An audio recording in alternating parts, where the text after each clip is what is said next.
राधे राधे सभी को। आप सभी का स्वागत है इस क्लास में, जिसमें हम लोग अंकित भाटी सर की बुक जो दिल्ली पुलिस जीएस की है उसको हम लोग पढ़ रहे हैं। इसमें हम लोग इतिहास को पढ़ रहे थे, जिसमें हम लोग लगभग बहुत सारे क्वेश्चन कर लिए हैं और आगे जो भी क्वेश्चन है आज हम लोग उनको देखेंगे। तो इस क्लास का पहला क्वेश्चन है, अजंता और एलोरा की गुफाएं किस धर्म की सबसे पहली वास्तुकला, गुफा चित्रकला एवं मूर्तिकला के उत्तम उदाहरणों में से एक है? तो इसका ऑप्शन है बुद्ध, जैन, हिंदू और राजपूत, जिसका सही आंसर हो जाएगा बुद्ध।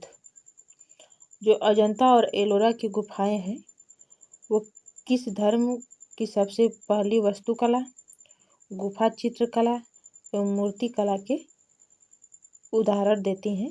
वो है बौद्ध धर्म की।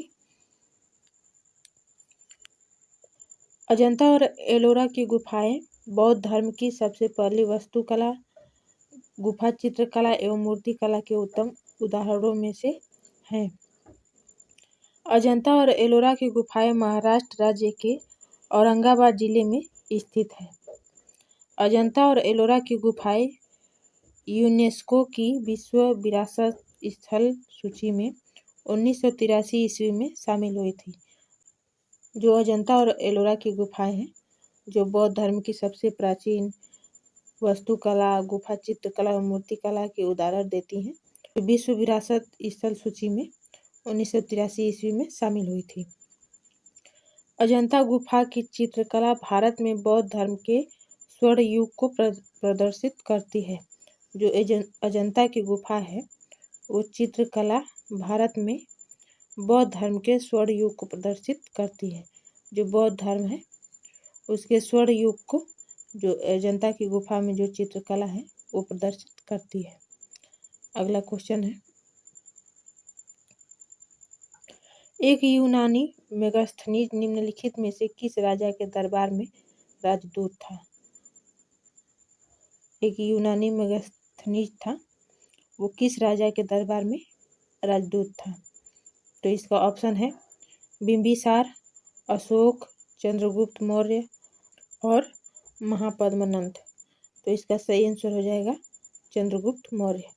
जो मेगास्थनीज है वो चंद्रगुप्त मौर्य के दरबार में राजदूत था। मेगास्थनीज यूनानी राजा सेल्यूकस निकेटर का राजदूत था। मेगास्थनीज चंद्रगुप्त मौर्य के दरबार में आया था। जो मेगास्थनीज है वो जो राजा यूनान के राजा सेल्यूकस निकेटर थे उनका राजदूत था और जो मेगास्थनीज चंद्रगुप्त मौर्य के दरबार में आया था। उसने जो कुछ भारत में देखा उसका वर्णन उन्होंने इंडिका नामक पुस्तक में किया है। मेगास्थनीज ने भारत में जो कुछ भी देखा वो इसका वर्णन जो है उसके बारे में जो लिखा है भारत के बारे में वो इंडिका नामक पुस्तक में लिखा है। इंडिका में उन्होंने मौर्य काल के दौरान भारत के राजनीतिक, सामाजिक और सांस्कृतिक जीवन के बारे में लिखा है। इंडिका पुस्तक में मेगास्थनीज ने जो मौर्य काल के दौरान जो भी भारत में हुए जो जैसे कि राजनीतिक, सामाजिक और सांस्कृतिक उसके बारे में इंडिका पुस्तक में मेगास्थनीज ने लिखा है। इंडिका को मौर्य समाज का दर्पण कहा जाता है। जो इंडिका बुक है उसको मौर्य समाज का दर्पण कहा जाता है। मेगास्थनीज ने पाटलिपुत्र का बहुत ही सुंदर और विस्तृत वर्णन किया है। उसने पाटलिपुत्र को भारत का सबसे बड़ा नगर बताया है। मेगास्थनीज ने पाटलिपुत्र को बहुत ही सुंदर वर्णन दिया है पाटलिपुत्र का और इसने पाटलिपुत्र को भारत का सबसे बड़ा नगर बताया है। अगला क्वेश्चन है, 600 ईसा पूर्व 600 ईस्वी की अवधि के दौरान निम्नलिखित में से कौन वह पहला शासक था जिसने अपनी प्रजा और अधिकारियों के लिए अपने संदेशों को पत्थर की सतहों, प्राकृतिक चट्टानों के साथ साथ पालिश किए गए स्तंभों पर अंकित किया था? वो 600 ईस्वी की अवधि के दौरान वो कौन सा पहला शासक था जिसने अपनी प्रजा और अधिकारियों के लिए जो भी संदेश थे वो पत्थर की सतहों पर, प्राकृतिक चट्टानों पर उसको लिखवाया था। तो ऑप्शन है अजातशत्रु, अशोक, बिंबिसार, महापद्मनंद। तो इसका सही आंसर हो जाएगा अशोक। अशोक ने 600 ईस्वी के दौरान उसने जो भी अपनी प्रजा और अधिकारियों के लिए जो भी उसके अशोक के जो भी संदेश थे उनको चट्टानों पर या स्तंभों पर लिखवाया था। भारत में शिलालेखों का प्रचलन सबसे पहले मौर्य सम्राट अशोक ने करवाया था। अशोक ने अपनी लोक कल्याणकारी राज्य की अवधारणा को प्रजा में फैलाने के लिए 14 जगहों पर शिलालेख उत्कीर्ण करवाए थे। सम्राट अशोक ने शिलालेखों का जनक कहा जाता है। सम्राट अशोक को शिलालेखों का जनक कहा जाता है। जो सम्राट अशोक हैं उनको शिलालेखों का जनक कहा जाता है। अशोक के शिलालेखों से जुड़ी कुछ खास बातें हैं। वाला है अशोक ने शिलालेखों की खोज सबसे पहले 1750 ईस्वी में टी केंथेलर ने की थी। अशोक के जो भी शिलालेख थे उसकी खोज सबसे पहले 1750 ईस्वी में टी केंथेलर ने की थी। अशोक के शिलालेखों को 1837 ईस्वी में जेम्स प्रिंसेप ने पढ़ा। अशोक के जो भी शिलालेख थे उसको 1837 ईस्वी में जेम्स प्रिंसेप ने पढ़ा। अशोक के शिलालेखों की लिपि ब्राह्मी और खरोष्ठी थी। अशोक ने जो भी शिलालेख लिखवाए थे वो ब्राह्मी लिपि में और खरोष्ठी लिपि में लिखवाए थे। अशोक के शिलालेखों में से कुछ शिलालेखों में धार्मिक और शासकीय घोषणाएं शामिल हैं। अशोक के जो भी शिलालेख हैं उसमें कुछ धार्मिक और शासकीय घोषणाएं भी शामिल हैं। अशोक के शिलालेखों से अशोक की नीतियां, प्रजा कल्याण के कार्य और सामाजिक स्थिति की जानकारी मिलती है। अशोक के जो भी शिलालेख हैं उससे हमें क्या क्या जानकारी मिलती है? प्रजा के कल्याण के कार्य और सामाजिक स्थिति की जानकारी मिलती है। अशोक के 5वें शिलालेख में उन्होंने कहा था, समस्त प्रजा प्रत्येक मनुष्य मेरी संतान है। जो अशोक के शिलालेख थे उसमें से जो 5वां शिलालेख था उसमें अशोक ने कहा था कि समस्त प्रजा प्रत्येक मनुष्य मेरी संतान है। अगला क्वेश्चन है, मौर्य प्रशासन में राजस्व वसूलीकर्ता अधिकारी जो राजस्व महाकलेक्टर निम्नलिखित में से कौन होता था? तो इसका ऑप्शन है समाहर्ता, सानिध्याता, अमात्य और अंतपाल। तो इसका सही आंसर हो जाएगा समाहर्ता। जो भी मौर्य प्रशासन में जो राजस्व का वसूली करता अधिकारी जिसको राजस्व महाकलेक्टर बोला जाता था वो कौन होता था? समाहर्ता। मौर्य प्रशासन में समाहर्ता राजस्व का मुख्य संग्रहकर्ता होता था। समाहर्ता के अन्य कार्य हैं सभी तरह के स्रोतों से करों का संग्रह करना। जो भी सभी प्रकार के स्रोत हैं उनसे करों को, टैक्स को कलेक्ट करना। राज्य की आय व्यय का ब्यौरा रखना। जो भी राज्य के खर्चे हैं उनका ब्यौरा रखना, ये समाहर्ता का कार्य है। राज्य का वार्षिक बजट तैयार करना। जो भी राज्य के जो सालाना बजट हैं उसको समाहर्ता ही तैयार करता था। जिले के प्रशासनिक अधिकारियों को नियुक्त करना। जिले के जो भी प्रशासनिक अधिकारी हैं उनको नियुक्त करने का काम किसका होता था? समाहर्ता का। अगला क्वेश्चन है, चंद्रगुप्त मौर्य द्वारा प्राचीन भारत में मौर्य साम्राज्य की स्थापना के ठीक पहले निम्नलिखित में से किस राजवंश ने मगध पर शासन किया था? जो चंद्रगुप्त मौर्य थे चंद्रगुप्त मौर्य के शासन के पहले किस राजवंश ने मगध पर शासन किया था? तो इसका ऑप्शन है बृहदत्त, नंद, प्रद्योत, शिशुनाग। तो इसका सही आंसर हो जाएगा नंद। जो चंद्रगुप्त मौर्य का जो शासनकाल था उसके ठीक पहले जिस राजवंश का शासक था जिसने मगध पर शासन किया था वो थे नंदवंश। नंदवंश के अंतिम राजा धनानंद थे। चंद्रगुप्त मौर्य ने लगभग 321 ईसा पूर्व में धनानंद को हराकर मगध पर मौर्य वंश की नींव रखी थी। जो चंद्रगुप्त मौर्य थे उन्होंने धनानंद को 321 ईसा पूर्व में हराया था। मगध पर शासन करने वाले कुछ और राजवंश के नाम देखेंगे जिन्होंने मगध पर शासन किया था। हर्यक वंश जो है वो 544 ईसा पूर्व से 412 ईसा पूर्व मगध पर शासन करने वाला पहला वंश था। इसकी स्थापना बिंबिसार ने की थी। जो हर्यक वंश है जो कि मगध पर शासन करने वाला पहला राजवंश था, इसकी स्थापना किसने करी थी? बिंबिसार ने। शिशुनाग वंश जो है वो 412 ईस्वी पूर्व से 345 ईस्वी पूर्व, इस वंश के राजाओं का विस्तार महाजनपद काल में हुआ था। जो शिशुनाग वंश के जो राजा हैं इनका विस्तार महाजनपद काल में हुआ था। अगला क्वेश्चन है मौर्य साम्राज्य का अंतिम शासक था। जो मौर्य साम्राज्य है उसका अंतिम शासक कौन था? ऑप्शन है बृहदत्त, शालीशुक, संप्रति, दशरथ मौर्य। तो इसका सही आंसर हो जाएगा बृहदरथ, जो मौर्य साम्राज्य का अंतिम शासक था। मौर्य वंश का अंतिम शासक बृहदरथ था। बृहदरथ के सेनापति पुष्यमित्र शुंग ने उसकी हत्या वर्ष 185 ईस्वी पूर्व में कर दी और शुंग वंश की स्थापना की थी।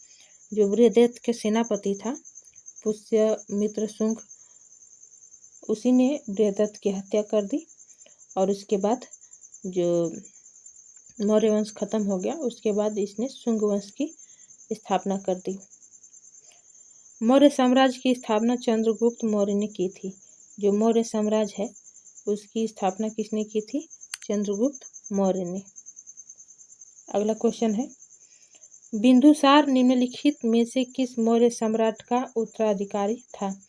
जो बिंदुसार है वो निम्नलिखित में से किस मौर्य सम्राट का उत्तराधिकारी था? तो ऑप्शन है देववर्मन, चंद्रगुप्त मौर्य, अशोक और शालीशुक। तो इसका सही आंसर हो जाएगा चंद्रगुप्त मौर्य। जो बिंदुसार है वो चंद्रगुप्त मौर्य का उत्तराधिकारी था। चंद्रगुप्त मौर्य का उत्तराधिकारी बिंदुसार हुआ जो 298 ईसा पूर्व में मगध की राजगद्दी पर बैठा। बिंदुसार को अमित्र घात अर्थात शत्रु विनाशक के नाम से जाना जाता है।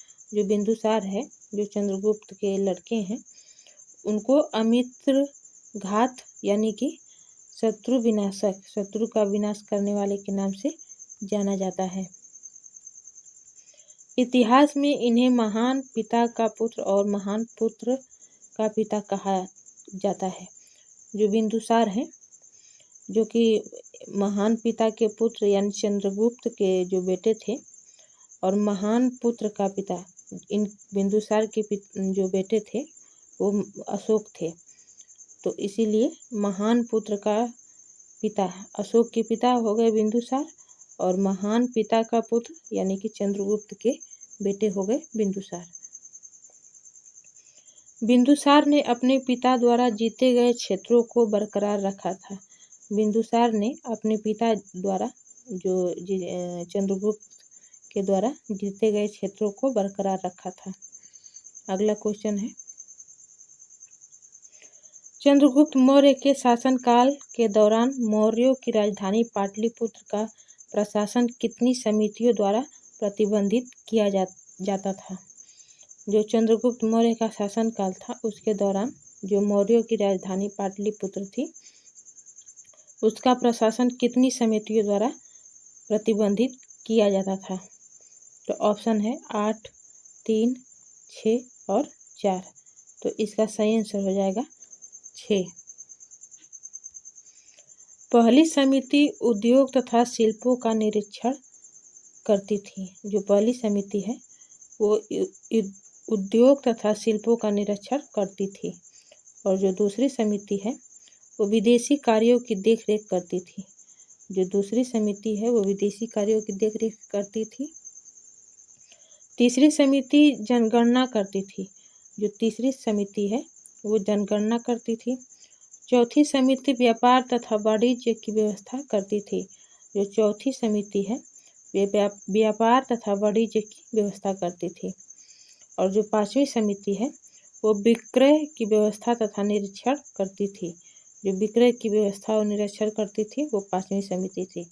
और जो छठी समिति थी टैक्स वसूलने की व्यवस्था करती थी। जो छठी समिति है वो टैक्स वगैरह वसूलने का व्यवस्था करती थी। अगला क्वेश्चन है भरहुत का प्रसिद्ध स्तूप मूल रूप से किसने बनवाया था? जो भरहुत का जो स्तूप है वो किसने बनवाया था? तो इसका ऑप्शन है सातवाहन, मौर्य, शुंग और कुषाण। तो किसने बनवाया था? वो है मौर्य। तो इसका सही आंसर हो जाएगा मौर्य। जो भरहुत स्तूप का निर्माण मौर्य वंश के राजा अशोक ने करवाया था। जो भरहुत स्तूप है उसका निर्माण किसने करवाया था? मौर्य वंश के राजा अशोक ने। हालांकि इस स्तूप के कुछ हिस्से पाषाण वेदिका एवं तोरणों का निर्माण शुंग वंश के राजा पुष्यमित्र शुंग ने भी करवाया था। जो इसके कुछ स्तूप हैं या कुछ हिस्से हैं जिसको पाषाण वेदिक एवं तोरणों का निर्माण जो पत्थर और वेदिक जो भी तोरण वगैरह हैं कुछ इसके जो भरहुत स्तूप है उसका शुंग वंश के राजा पुष्यमित्र शुंग ने भी करवाया था। भरहुत स्तूप मध्य प्रदेश के सतना जिले में स्थित एक गांव में है। जो भरहुत स्तूप है वो मध्य प्रदेश के सतना जिले में स्थित है एक गांव में। इस स्तूप की खोज वर्ष 1873 ईस्वी में मेजर जनरल अलेक्जेंडर कनिंघम ने की थी। जो भरहुत स्तूप है इसकी खोज 1873 ईस्वी में जनरल अलेक्जेंडर कनिंघम ने की थी। अगला क्वेश्चन है सिकंदर की मृत्यु के बाद चंद्रगुप्त मौर्य द्वारा पराजित हुए सिकंदर के सेनापति का नाम क्या था? सिकंदर की जब मृत्यु हो गई तो उसके बाद चंद्रगुप्त मौर्य द्वारा पराजित हुए सिकंदर के सेनापति का नाम पूछ रहा है। तो इसका ऑप्शन है टोलमी, सेल्यूकस निकेटर, एंटीगोनस, कैसेंडर। तो इसका सही आंसर हो जाएगा सेल्यूकस निकेटर। 305 ईसा पूर्व में चंद्रगुप्त मौर्य ने सेल्यूकस निकेटर को हराया था। 305 ईसा पूर्व में चंद्रगुप्त मौर्य ने सेल्यूकस निकेटर जो कि सिकंदर का सेनापति है उसको हराया था। ग्रीक राजदूत मेगास्थनीज ने चंद्रगुप्त मौर्य के शासनकाल के दौरान भारत का दौरा किया। जो ग्रीक राजदूत थे मेगास्थनीज उन्होंने ही चंद्रगुप्त मौर्य के शासन काल के दौरान भारत का दौरा किया था। चंद्रगुप्त मौर्य ने नंद वंश का विनाश करके मौर्य वंश की स्थापना की थी।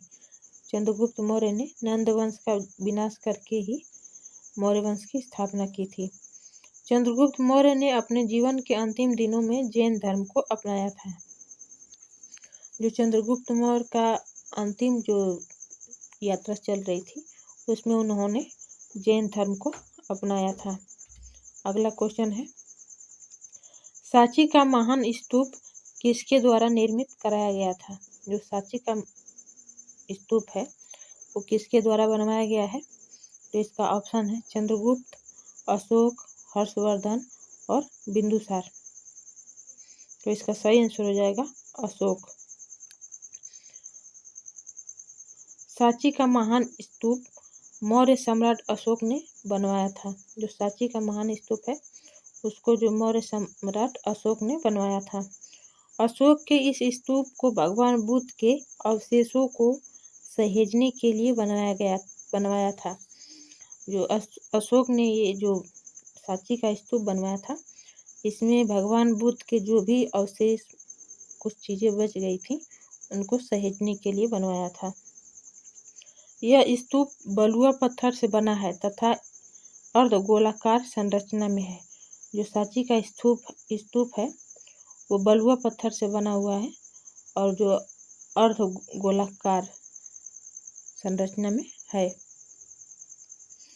अशोक ने पूरे साम्राज्य में बौद्ध धर्म को फैलाने के लिए कई स्तूप बनवाए थे। और जो अशोक ने पूरे साम्राज्य में बौद्ध धर्म को फैलाने के लिए बौद्ध धर्म का प्रचार करने के लिए सांची का स्तूप बनवाया था और वैसे ही बहुत सारे स्तूप बनवाए थे। सांची का महान स्तूप भारत की सबसे प्राचीन तथा सबसे महत्वपूर्ण संरचनाओं में से एक है। जो सांची का स्तूप है वो भारत की बहुत प्राचीन संरचनाओं में से एक है। महान स्तूप और सांची के अन्य बौद्ध स्मारकों को 1989 ईस्वी में यूनेस्को का विश्व धरोहर स्थल घोषित किया गया। जो सांची का स्तूप है वो 1989 ईस्वी में यूनेस्को में शामिल हो गया। अगला क्वेश्चन है, मौर्य साम्राज्य के पूर्वी भारतीय प्रांत की राजधानी क्या थी? तो इसका ऑप्शन हो जाएगा सुवर्णगिरी, तक्षशिला, तोसली, उज्जैन। तो इसका सही आंसर हो जाएगा तोसली। मौर्य साम्राज्य को प्रशासन के लिए 4 प्रांतों में बांटा गया। जो मौर्य साम्राज्य था उसका जो भी प्रशासन था उसको 4 प्रांतों में बांटा गया। जो पूर्वी प्रांत है उसकी राजधानी तोसली थी, दक्षिणी प्रांत की राजधानी सुवर्णगिरी और उत्तरी प्रांत की राजधानी तक्षशिला और पश्चिमी प्रांत की राजधानी उज्जैनी थी।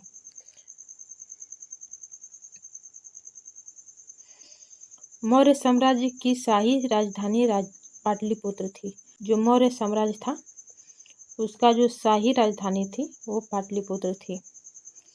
पाटलिपुत्र के आसपास का क्षेत्र सम्राट के प्रत्यक्ष नियंत्रण में होता था। मौर्य साम्राज्य का समय काल लगभग 321 ईसा पूर्व से 185 ईसा पूर्व तक था। अगला क्वेश्चन है, बराबर की गुफाएं निम्नलिखित में से किस राज्य में स्थित है? तो इसका ऑप्शन है महाराष्ट्र, मध्य प्रदेश, बिहार और गुजरात।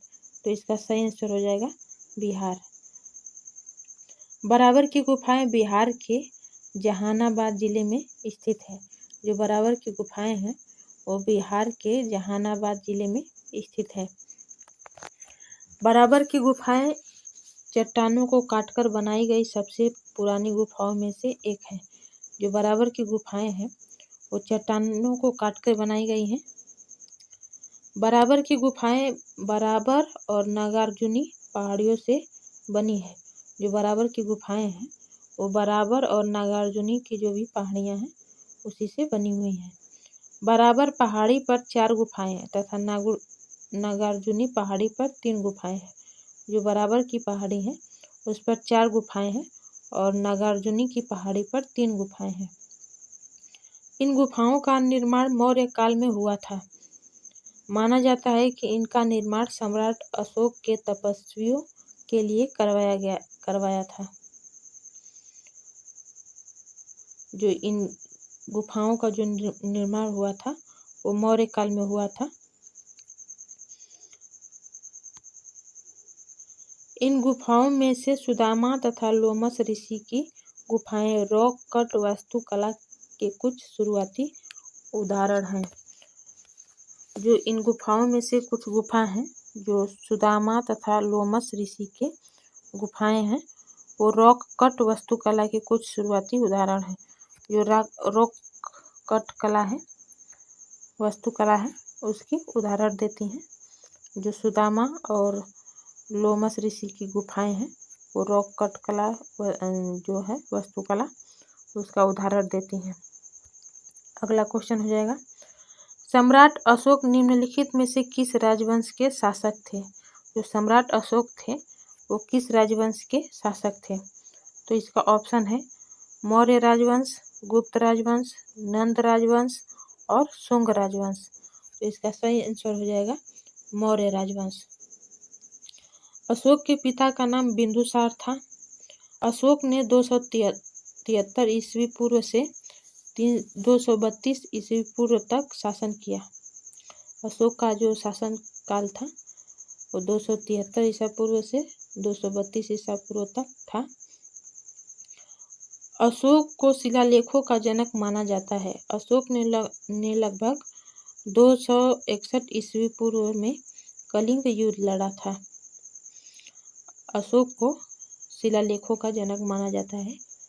अशोक ने आधुनिक तमिलनाडु, कर्नाटक और केरल के कुछ हिस्सों को छोड़कर पूरे भारतीय उपमहाद्वीप पर शासन किया। अशोक ने तमिलनाडु, कर्नाटक और केरल के कुछ हिस्सों को छोड़कर सभी महाद्वीप पर शासन किया है। अशोक के काल में बनाया गया प्रतीक, जिसे अशोक चिन्ह के नाम से जाना जाता है, वर्तमान में भारत का राष्ट्रीय चिन्ह है। अशोक के शासन काल में ही जो हमारे भारत का राष्ट्रीय चिन्ह है, जिसको अशोक चिन्ह के नाम से जानते हैं, वो अशोक के शासन काल में ही बनाया गया था। अशोक के आध्यात्मिक शिक्षक का नाम उपगुप्त था। जो अशोक के आध्यात्मिक शिक्षक थे, जो आध्यात्मिकता का ज्ञान मतलब सिखाया उन्होंने अशोक को, उनका नाम था उपगुप्त। अगला क्वेश्चन है, मौर्य वंश की स्थापना के लिए चंद्रगुप्त मौर्य ने किसे हराया था? जो मौर्य वंश की स्थापना करने से पहले चंद्रगुप्त मौर्य ने किसको हराया था? ऑप्शन है महापद्मनंद, धनानंद, अजातशत्रु और बिंबिसार। तो इसका सही आंसर हो जाएगा धनानंद। जो मौर्य वंश की स्थापना से पहले चंद्रगुप्त मौर्य ने किसको हराया था? धनानंद को। चंद्रगुप्त मौर्य ने चाणक्य की मदद से धनानंद को हराया था। चंद्रगुप्त मौर्य ने चाणक्य की मदद से धनानंद को हराया था। चंद्रगुप्त मौर्य ने अपने साम्राज्य का विस्तार उत्तर और पश्चिम में किया। चंद्रगुप्त मौर्य ने पश्चिमोत्तर भारत के यूनानी शासक सेल्यूकस निकेटर को युद्ध में हराया। जो चंद्रगुप्त मौर्य के जो भी साम्राज्य का विस्तार था वो उत्तर से पश्चिम की ओर था, और जो सेल्यूकस निकेटर जो कि सिकंदर का सेनापति था, उसको चंद्रगुप्त ने ही हराया था। चंद्रगुप्त मौर्य ने मेसिडोनियन क्षत्रपों पर भी विजय प्राप्त की थी। अगला क्वेश्चन है, किस भारतीय शासक का राज्य विस्तार भारत से बाहर तक था? जो ऐसा कौन सा भारतीय शासक था जिसके राज्य का विस्तार भारत से भी बाहर का था? पहला ऑप्शन है चंद्रगुप्त मौर्य, कनिष्क। चंद्रगुप्त मौर्य और कनिष्क दोनों, कोई विकल्प सही नहीं है। तो इसका सही आंसर हो जाएगा चंद्रगुप्त मौर्य और कनिष्क दोनों। चंद्रगुप्त मौर्य और कनिष्क दोनों ऐसे शासक हैं जिनका जो राज्य विस्तार था वो भारत के बाहर भी था। चंद्रगुप्त मौर्य ने मौर्य साम्राज्य की स्थापना की थी तथा कनिष्क कुषाण वंश का महान शासक था। जो चंद्रगुप्त मौर्य थे उन्होंने मौर्य साम्राज्य की स्थापना की थी, और जो कनिष्क थे वो कुषाण वंश के महान शासक थे। चंद्रगुप्त मौर्य का राज्य विस्तार। चंद्रगुप्त मौर्य के जो भी राज्य विस्तार है उनको हम लोग देखेंगे। चंद्रगुप्त मौर्य के साम्राज्य में उत्तरी और पूर्वी भारत के साथ साथ बलूचिस्तान, मैसूर और सौराष्ट्र भी शामिल था। चंद्रगुप्त मौर्य का साम्राज्य था उसमें उत्तरी और पूर्वी भारत के साथ साथ बलूचिस्तान, मैसूर और सौराष्ट्र भी शामिल था। कनिष्क का साम्राज्य ताजिकिस्तान, उज्बेकिस्तान से लेकर मथुरा और कश्मीर तक फैला हुआ था। जो कनिष्क का साम्राज्य था वो ताजिकिस्तान, उज्बेकिस्तान से लेकर मथुरा और कश्मीर तक फैला हुआ था। कनिष्क की पहली राजधानी पेशावर तथा दूसरी राजधानी मथुरा थी। जो कनिष्क की राजधानियाँ थी वो पहली पेशावर थी और दूसरी मथुरा थी। कनिष्क ने कश्मीर जीतकर वहाँ कनिष्कपुर नामक नगर बसाया। कनिष्क ने कश्मीर को जीता और वहाँ कनिष्कपुर नामक नगर बसाया। अगला क्वेश्चन है, यूनानियों को निम्नलिखित में से किस भारतीय राजा ने बाहर निकाल दिया था? जो भी यूनानी लोग थे उन लोगों को कौन सा राजा था जिसने भारत से बाहर निकाल दिया था? तो पहला ऑप्शन है अशोक, बिंदुसार, चंद्रगुप्त मौर्य और कोई विकल्प सही नहीं है। तो इसका सही आंसर हो जाएगा चंद्रगुप्त मौर्य। चंद्रगुप्त मौर्य ने जो भी यूनानी लोग थे उनको बाहर निकाल दिया था। चंद्रगुप्त मौर्य ने सिकंदर के सेनापति सेल्यूकस निकेटर को हराकर यूनानियों को भारत से बाहर निकाला था। चंद्रगुप्त मौर्य ने सिकंदर का जो सेनापति था सेल्यूकस निकेटर, इसको हराकर यूनानियों को भारत से बाहर निकाला था। चंद्रगुप्त मौर्य ने 305 से 303 ईसा पूर्व के बीच सेल्यूकस निकेटर से युद्ध लड़ा। चंद्रगुप्त मौर्य ने जो सेल्यूकस निकेटर से युद्ध जो लड़ा था वो 305 से 303 ईसा पूर्व के बीच लड़ा था। युद्ध के बाद हुई संधि के तहत सेल्यूकस ने चंद्रगुप्त मौर्य को अपने सारे प्रदेश सौंप दिए। जो युद्ध के बाद जो संधि हुई थी उसमें सेल्यूकस निकेटर ने चंद्रगुप्त मौर्य को अपने सारे प्रदेश सौंप दिए।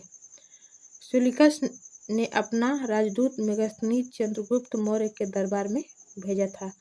सेल्यूकस निकेटर ने अपना राजदूत मेगास्थनीज को चंद्रगुप्त मौर्य के दरबार में भेजा था। उसका एक राजदूत था मेगास्थनीज नाम का, उसको चंद्रगुप्त मौर्य के दरबार में भेज दिया। अगला क्वेश्चन है, किसने धर्म विजया धार्मिकता द्वारा विजय की नीति विकसित की? तो ऑप्शन है बिंदुसार, महेंद्र, अशोक और बिंबिसार।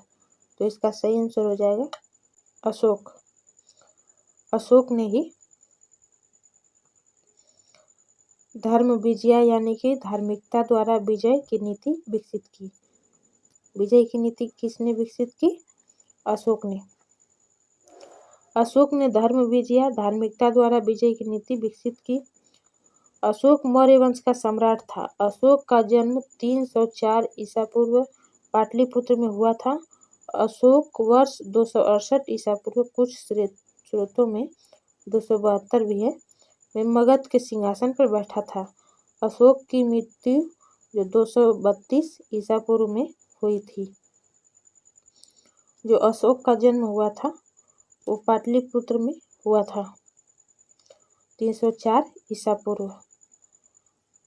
और अशोक जो कि सिंहासन पे बैठे थे वो 268 ईसा पूर्व, जैसे कुछ अपवाद में 272 ईसा पूर्व भी दिया हुआ है, तो उस समय वो सिंहासन पर बैठे थे।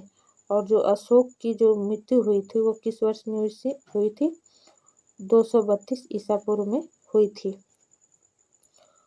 अशोक को देवनाम प्रियदर्शी के नाम से भी जाना जाता है। अशोक को देवनाम प्रियदर्शी के नाम से भी जाना जाता है। अगला क्वेश्चन है, प्रसिद्ध कलिंग युद्ध के सम्राट अशोक को युद्ध छोड़ने और बौद्ध धर्म अपनाने के लिए प्रेरित किया था। यह युद्ध उड़ीसा में कब लड़ा गया था? जो कलिंग का युद्ध था जो सम्राट अशोक के द्वारा लड़ा गया था वो किस वर्ष लड़ा गया था? तो ऑप्शन है 261 ईसा पूर्व, 262 ईसा पूर्व, 260 ईसा पूर्व, 264 ईसा पूर्व। तो इसका सही आंसर हो जाएगा 261 ईसा पूर्व। जो कलिंग का युद्ध था वो 261 ईसा पूर्व में लड़ा गया था। सम्राट अशोक ने युद्ध छोड़ने तथा बौद्ध धर्म अपनाने का फैसला कलिंग युद्ध में हुए भयंकर नरसंहार को देखते हुए लिया था। कलिंग युद्ध सम्राट अशोक और कलिंग के राजा अनंत पद्मनाभन के मध्य हुआ था। इस युद्ध में सम्राट अशोक विजय हुए, जिसका उल्लेख सम्राट अशोक के 13वें शिलालेख में वर्णित है। जो कलिंग का युद्ध हुआ था वो किसके द्वारा हुआ था? वो सम्राट अशोक के द्वारा हुआ था। और किनके बीच हुआ था? वो सम्राट अशोक और जो कलिंग के राजा थे अनंत पद्मनाभन के मध्य हुआ था। और इस युद्ध में कौन जीता था? सम्राट अशोक। और ये जो युद्ध उन्होंने जीता था, इसका जो भी उल्लेख हमें जो भी इसके बारे में जानकारी मिलती है वो उनके 13वें शिलालेख से मिलती है। अगला क्वेश्चन है, सम्राट अशोक ने पत्थर के स्तंभों और पत्थर के तख्तों पर अपने कितने आदेश उत्कीर्ण करवाकर अपने राज्य के प्रमुख स्थानों पर स्थापित किया ताकि लोग तदनुसार आचरण कर सकें? तो ऑप्शन है 8, 10, 14 और 16। तो इसका सही आंसर हो जाएगा 14। जो सम्राट अशोक थे, जो इनके जो भी आदेश होते थे उन्होंने अपने उन आदेशों को, जो भी पत्थर के स्तंभ थे उस पे उन्होंने उसको लिखवाया था। और जो उनके राज्य के जो भी प्रमुख स्थान होते थे वहाँ उनको, जो उनके स्तंभ थे उनको लगवाते थे ताकि जो भी उनकी जो जनता है वो उनको देखे और आचरण करे। सम्राट अशोक के समय के इतिहास की जानकारी हमें इन्हीं 14 शिलालेखों के द्वारा प्राप्त होती है। सम्राट अशोक के शिलालेख सबसे पहले वर्ष 1837 ईस्वी में जेम्स प्रिंसेप ने पढ़े थे। जो सम्राट अशोक के जो 14 शिलालेख थे उसको सबसे पहले किसने पढ़ा था? जेम्स प्रिंसेप ने 1837 ईस्वी में पढ़ा था। सम्राट अशोक के कुछ शिलालेख हैं जो निम्नलिखित हैं। पहला है पशु बलि पर प्रतिबंध, समस्त प्रजा मेरी संतान जैसी है। जो उनके पहले शिलालेख में जो लिखा गया था वो लिखा गया था कि जो पशु बलि पर प्रतिबंध, मतलब कि पशु बलि पर वो रोक लगाते थे और बोलते थे कि समस्त प्रजा मेरी संतान जैसी है। दूसरा शिलालेख है इसमें मानव एवं पशु चिकित्सा तथा लोक कल्याणकारी कार्य, चोल पांडव एवं सत्यपुत व केरलपुत की चर्चा। जो चोल पांडव एवं सत्यपुत एवं केरलपुत की जो चर्चाएं हैं वो किस शिलालेख में है? दूसरी शिलालेख में। और जो तीसरी शिलालेख है इसमें प्रत्येक 5वें वर्ष राज्य के अधिकारी को दौरा करने का आदेश। जो उनका राजकीय अधिकारी था उसको हर 5वें वर्ष में दौरा करना है। इसके बारे में किस शिलालेख में कहा गया है? वो तीसरे शिलालेख में। और जो चौथा शिलालेख है धर्म आचरण के भेरीनाथ के मध्य से धर्म का उद्घोष। अगला क्वेश्चन है कौटिल्य का अर्थशास्त्र में हमें किस वंश के प्रशासन के बारे में जानकारी देता है? जो कौटिल्य का अर्थशास्त्र है वो हमें किस वंश के प्रशासन के बारे में जानकारी देता है? तो ऑप्शन है गुप्त वंश, मौर्य वंश, प्रतिहार वंश, राष्ट्रकूट वंश। तो इसका सही आंसर हो जाएगा मौर्य वंश। अर्थशास्त्र पुस्तक में मौर्यकालीन राजनीति, सामाजिक व्यवस्था आदि विभिन्न प्रकार की जानकारी दी गई है। जो अर्थशास्त्र पुस्तक है इसमें मौर्य काल के जो भी राजनीति, सामाजिक व्यवस्था आदि विभिन्न प्रकार की जानकारियाँ दी गई हैं वो अर्थशास्त्र के पुस्तक में। अगला क्वेश्चन है अशोक ने धर्म के प्रचार के लिए किस नए पद का निर्माण किया? तो ऑप्शन है समाहर्ता, राजूकास, बोधिसत्व, धम्म महापात्र। तो इसका सही आंसर हो जाएगा धम्म महापात्र। जो अशोक ने अपने धम्म के प्रचार के लिए जो नया पद बनाया था वो था धम्म महापात्र। अशोक ने धम्म के प्रचार के लिए नए पद धम्म महापात्र का निर्माण किया था। प्राचीन भारत में राज्य की शासन व्यवस्था के अंतर्गत धम्म महापात्र नामक राज्य कर्मचारियों की नियुक्ति होती थी। धम्म महापात्र का कार्य राज्य में धर्मानुशासन का निर्माण करने से था। जो धम्म महापात्र हैं उनका क्या कार्य था? जो भी राज्य है उसमें धर्मानुशासन का निर्माण करना, धर्म के लिए अनुशासन का निर्माण करना। अगला क्वेश्चन है, शुंग राजवंश की स्थापना निम्नलिखित में से किसके द्वारा की गई थी? जो शुंग वंश है इसकी स्थापना किसके द्वारा की गई थी? ऑप्शन है अग्निमित्र, पुष्यमित्र, भागभद्र, देवभूति। तो इसका सही आंसर हो जाएगा पुष्यमित्र। शुंग वंश की स्थापना पुष्यमित्र शुंग ने की थी। पुष्यमित्र शुंग ने लगभग 185 ईसा पूर्व में मौर्य वंश के अंतिम सम्राट बृहद्रथ की हत्या करके शुंग वंश की स्थापना की थी। पुष्यमित्र शुंग ने लगभग 185 ईसा पूर्व में मौर्य वंश के अंतिम सम्राट बृहद्रथ की हत्या करके शुंग वंश की स्थापना की थी। पुष्यमित्र शुंग मौर्य सेना में एक सेनापति था। जो पुष्यमित्र शुंग था वो मौर्य सेना में एक सेनापति था और इसी ने बृहद्रथ की हत्या करके शुंग वंश की स्थापना की। शुंग वंश ने लगभग 185 से 73 ईसा पूर्व तक उत्तरी भारतीय उपमहाद्वीप के ज्यादातर हिस्से में शासन किया। शुंग वंश की राजधानी पाटलिपुत्र और विदिशा थी। जो शुंग वंश की राजधानी थी वो पाटलिपुत्र और विदिशा थी। भरहुत स्तूप के निर्माण का श्रेय पुष्यमित्र शुंग को जाता है। जो भरहुत स्तूप है उसका जो भी निर्माण हुआ था तो उसका श्रेय पुष्यमित्र शुंग को जाता है। शुंग वंश के अंतिम शासक देवभूति की हत्या उनके मंत्री वसुदेव ने की थी। जो शुंग वंश के अंतिम शासक थे देवभूति, उनकी हत्या किसने की थी? उनके ही मंत्री वासुदेव ने की थी। शुंग वंश के बाद कण्व वंश स्थापित हुआ। अगला क्वेश्चन है, निम्नलिखित में से कौन प्राचीन भारत में कुषाणों की दूसरी राजधानी थी? ऑप्शन है पाटलिपुत्र, दिल्ली, लाहौर, मथुरा। तो इसका सही आंसर हो जाएगा मथुरा। जो भी कुषाण थे उनकी दूसरी राजधानी कौन सी थी? वो थी मथुरा। कुषाणों की पहली राजधानी पुरुषपुर थी जो अब पाकिस्तान के पेशावर शहर में है। इनका मूल निवास स्थान चीन की सीमा पर स्थित चीनी तुर्किस्तान था। जो कुषाणों का मूल निवास जो था वो चीन की सीमा पर स्थित तुर्किस्तान था। कुषाणों ने पहली से तीसरी शताब्दी ईस्वी तक दक्षिण एशिया में शासन किया।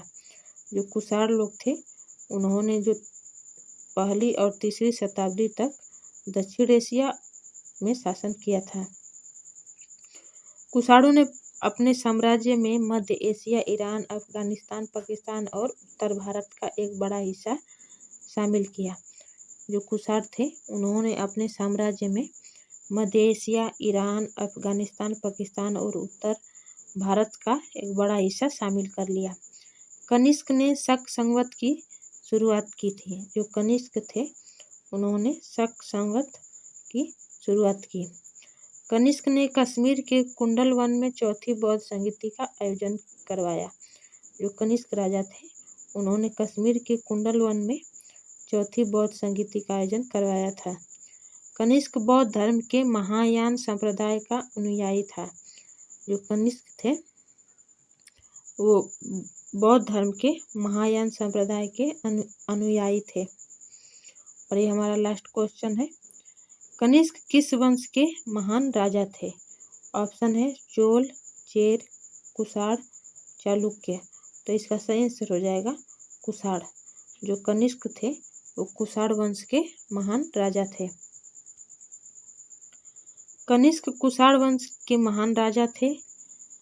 कुषाण वंश का संस्थापक कुजल कडफिसेस, जो 1500 से 65 ईस्वी तक था। कुषाण वंश के शासक कनिष्क के काल में गांधार कला का विकास सर्वाधिक हुआ था।